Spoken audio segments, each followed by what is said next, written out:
Simeon, welcome. Day. Can you hear me? Okay. Yes, my name is Simeon Palomo, and I'm here to, in 2011, I actually joined the Literary Arts Group to attend the 11th FestPac in the Solomon Islands. And as a member of the Literary Arts Group, we had to tell a story about World War II. So, and this was under Peter Onodera. So I decided that I wanted to tell a story about my parents during the war as children. So what I'm going to do is I'm just going to recite the story that I gave in Honiara in the Solomon Islands, and then I can talk about present day. So here we go. So it's called Itang and Ning, and it's December 8, 1941. Mom is 7 years old. Her nickname is Itang. Dad is 10. His nickname is Ning. Itang is at a new church in Santa Cruz to receive her first Holy Communion. Ning is at the San Antonio Chapel. Most of the island was commemorating Santa Maria and Camalan. Two young children not expecting tragedy, but it happens. Peace in a small island is over, caught in the crossfires of two world powers in conflict. Itang's family flees to Tizan, which is the site of the old airport. Her skin is as white as snow. Her eyes are matankatu, or hazel. The dogs are barking.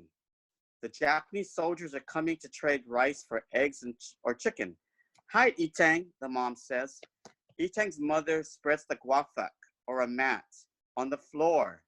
Latsadik, she tells her daughter, lay on the guafak. Her mother rolls the guafak with Itang inside and stands it up on the corner.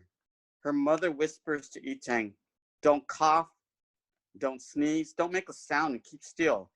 Itang is safely stowed away on that corner. The Japanese don't notice her. Ning's family, on the other hand, flees from San Antonio to Mokfok. In San Antonio, Ning's papa is a carpenter. Ning's ma runs a mom and pop store. Because of the Japanese invasion, they trade their tools and store goods for livestock. Ning's family is now safe in Mokfok. In Mokfok, they walk to Paget to fish and hunt. They are very lucky. Mokfok is isolated. It's now 1944. Itang's parents go to Ogi in Dedido to harvest vegetables, eggs, and livestock. One day, Itang's mom accompanies her dad to the ranch, but she doesn't bow correctly to the sentry. So both were beaten and causing her dad to be paralyzed. Itang's mom eventually becomes bedridden. In Tizang, Itang can see the American ships in Tumon filling the blue waters of the ocean. She hears the cannons shooting towards them. They jump into a bokongo, or a hole in the ground. Her mom would also shove Itang under an opening in a big tree. Itang is safe from those cannons. Look up, it's a dogfight near Tizan. Ning can see Japanese and American planes battling up in the air. The Japanese sent out orders. All must march. Itang and her family marched to Mata in Talafofo. Itang's mom begs the Japanese to leave she and her husband behind, but the request was ignored. Itang's parents were in a bull cart. Eventually, her uncles took turns carrying them along the walk. In Mata, many gathered in a two-story house filled with many sick people. American Marines find them and transport them to a ship for medical care.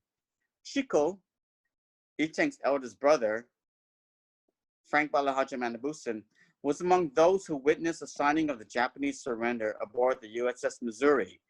Chico was the chief cook for Admiral Nimitz. Chico was able to see his parents before they passed away a few months after the war. Ning's family, on the other hand, is hiding in Paget. His sister Eloise is just an infant. They must protect baby Eloise.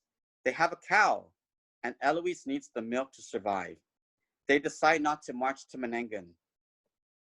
They and other families are in hiding in Mokfok. The Americans are now marching towards Jigo. They pass Mokfok. Ning climbs a coconut tree, and he sees that they are too tall to be Japanese.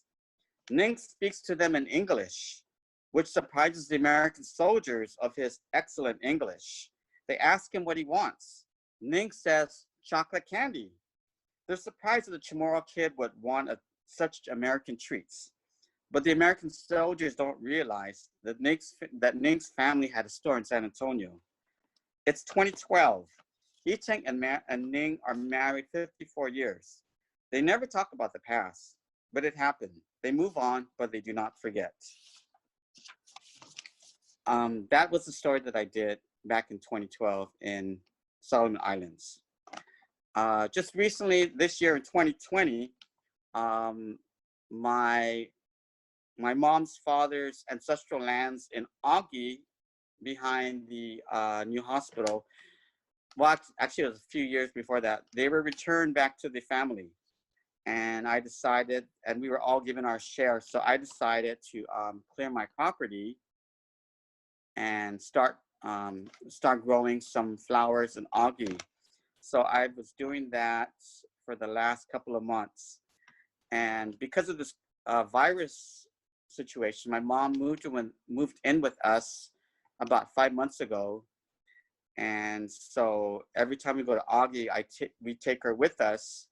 And, you know, so I start talking to her about Augie, and it's been very, very fulfilling for us.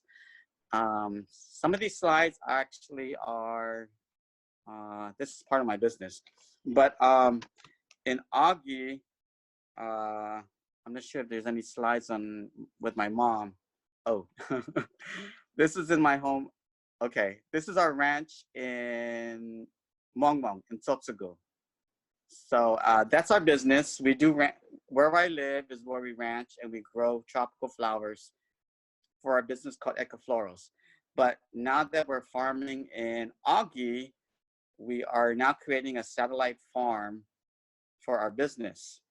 And the interesting thing is that before the war, my mom's father would ranch in Augie, but they live in Santa Cruz. And then during the war, they live in Tizan, but still ranch in Augie. With me, I live in Mongmong or Tsotsugo, but I'm now starting to farm in Augie for our business. So it's like, it's a whole cycle that's, you know, what they were doing, my grandparents were doing before the war and right after the war, now I'm starting to do today. And in Mokfog, about 30 years ago, my dad's family started moving into Mokfog. So that's the whole, the Manabusan, the Manabusan family. So the ranches are continuing. You know, we're continuing what our ancestors and our family were doing back then. So that's about it for my story. But I'm very honored that that we are given this and such. Okay, this is Augie, and we started clearing this about maybe a couple months ago. And you can see we're building a little. We have our own little shack just to keep away from the heat and from the rain. And what we're planting in Mongmong, we're now doing in Augie. So I'm just glad that we're doing it while my mom is still alive. Okay, so that's about, yeah. So this is my piece of property.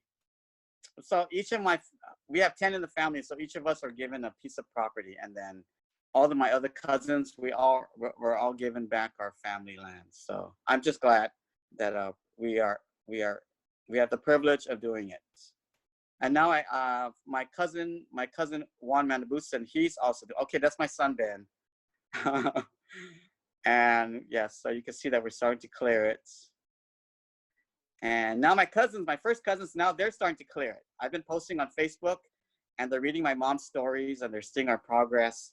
And now they're starting to clear their properties. So it's good that, you know, we're bringing. There's my mom. She's Margarita Manabusan Palomo. So it's great that she's sitting. Yeah, she's saying that we're reviving the Lancho in Augie. And if you look at my Facebook page, we have our own page called Augie, and I detail my progress and the stories that my mom tells about before the war, during the war, and today. Okay. Thank you, Sizus Masi.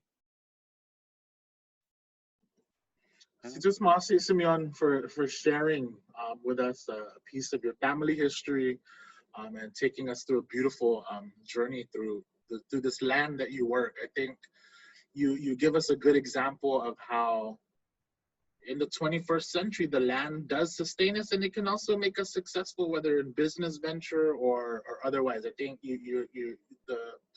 the wonderful work you've been doing in Guam. If you don't follow Simeon on Facebook, everybody, you should. It's beautiful work that he's doing. I think you show us how the land can continue to sustain us in that sense. I think from what you shared with us, we also see the importance of the Lancho in not only our elders passing skills to us, but kind of centering the family and anchoring the family. In your case, in the case of many, where land is passed down to you and your first cousins, life is crazy, and the more it pulls us apart and we get wrapped up in our lives, the more and more the Lancho brings us back, right? Calls us back to retain our ties to each other, to retain our ties to the land. So thank you for reminding us of that through your story. You're welcome. And I think that's a good way to transition to our next Back Kitchen Table guest, who is a young adult, just finished at the University of Guam, is now embarking on the next chapter as the generation that's going to carry the torch onward. And so I want to turn it over to Lazaro Kanata. Thank you for joining us, and welcome.